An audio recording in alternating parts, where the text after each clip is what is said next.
thanks for having us here, man. This is an awesome place.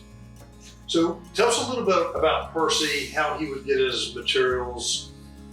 You know, we always hear about the black gum roots. Mm-hmm. In 1995, I decided I wanted to get Percy to make me some decoys. So my father told me he knew him, he would take me and get Percy to make some. So the day we got ready to go, my father couldn't go, so he told me to go on and tell him who you are and he'll make some. So I went to Kroghie, told Percy who it was. And he told me he was too damn old to make a decoy. So I come home disappointed. When I got home, Daddy says he's gonna make you something. I said no, he said he was too damn old.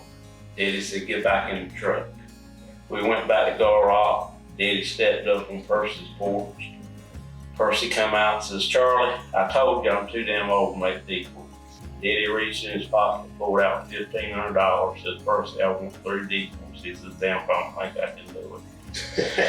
So Percy says, be down here in the morning, about 8 o'clock, you're gonna dig the roots for me. So I got up next morning, went down there and we went in the swamp with a high axe and a hatchet and 3 grass sacks. Percy was about 83, 84 years old, and by dinner he liked to kill me. We would dig 10 roots, and about in 10 roots, he would maybe pick 1. Interesting. It had to be just right for him to accept. We dug roots until probably 4 o'clock that evening, and I was so tired I couldn't hardly get back to the truck. And these are roots that were made as the head. They were in the ground, every one of them. If it's above the ground, it's higher. So you had to find one in the ground, dig around it, and chop it. And probably 1 out of 10 he would put in the bag after you dug it out. Wow. He was real particular with what he used. We got to put these roots in water. He says, you got to fill up that 5-gallon can and your 55-gallon drum from water from the house, tote it out there with a bucket. I said, Percy, I'm too tall. He says, no, if you don't get them in the water now, they ain't gonna be no good. I said, you know, why? He says, if you let that root dry out, it gets too hard, you cannot carve. It has got to be green and wet when you carve it. Interesting. Went back the next morning. Thought I was gonna see him whittling heads. He done the heads with an axe and hatchet. It was no whittling done on them. He made the bodies. He would make 12, 15 bodies, then make the heads, and make the heads work on what bodies he wanted. And he used juniper for the bodies too? He used juniper for the bodies, it's the only thing he would use. Now, on his teal decoys, like this teal decoy here, that is the tap root from a pine tree. When it blowed over, you got a big ball on the end of the pine tree, and that's what he made his small decoys out of, because it was real light. Interesting. What do you think he made that decoy right there?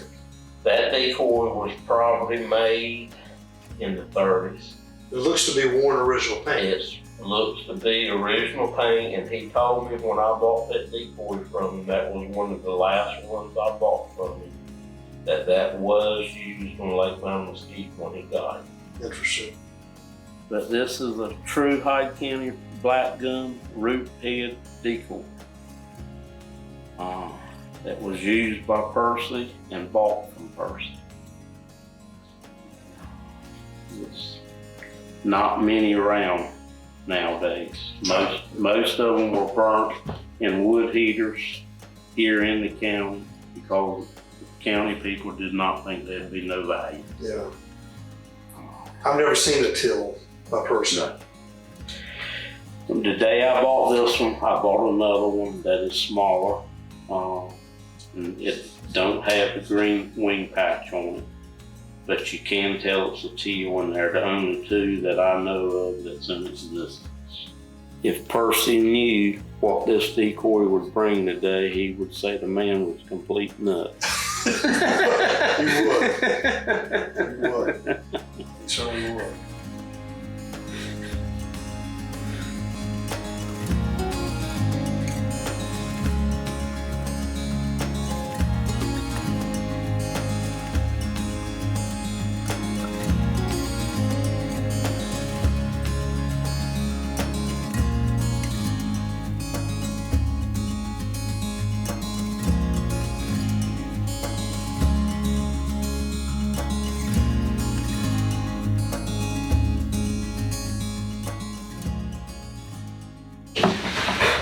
All right, Dante, it's good to be here with you in Hyde County, Lake Mattamuskeet. Talk a little bit about Percy Carawan. So, did you ever meet him? I think you hunted with him one time. Is that right? Yeah. As a kid, I don't remember how old I was, but I think I was either senior in high school or first year in college. We came down to the Quonset hut where you draw for the blinds, and when we got in there, everybody was saying you need to get the best guide out here is a guy named Percy Carawan. And luckily we got him. And where we hunted, it was a 2-day hunt. And the first day we hunted at blind at Tiny Shoals. And that's just about 400 yards from the property that we own. And when we were out there, he put the goose decoys behind the blind.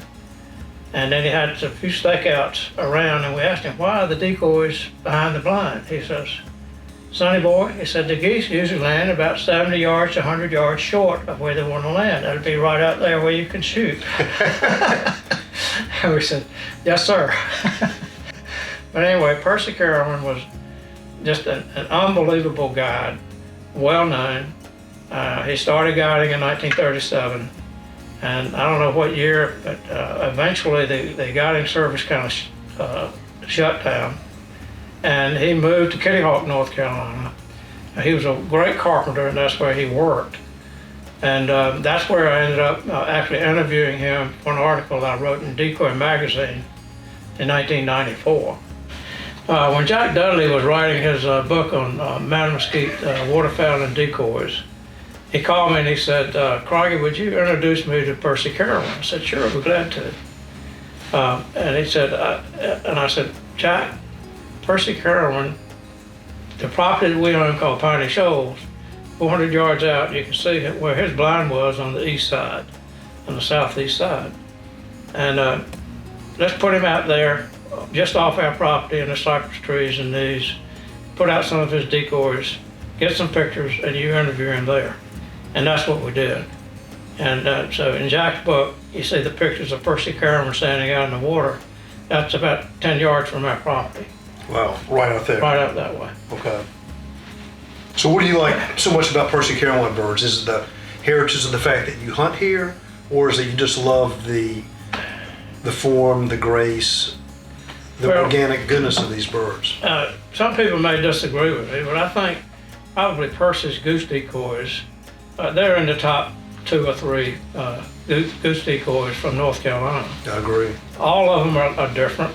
All the heads are different. He made all the bodies of juniper. And there are lots of stories about him getting to Jupiter wood and carving the decoys. And I just, before I came here, I kind of went back and looked at my records, and it looked like he carved somewhere between 240 and 300 decoys. And all of them were different. There's no set pattern.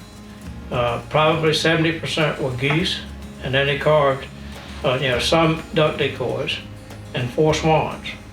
And all of them, of course, the duck decoys are kind of folkly looking and different, but the goose decoys have the form, shape, every head is different. And so I think that's what I like about his decoys. And I think these goose decoys are as good as they get in North Carolina. Yeah, I agree.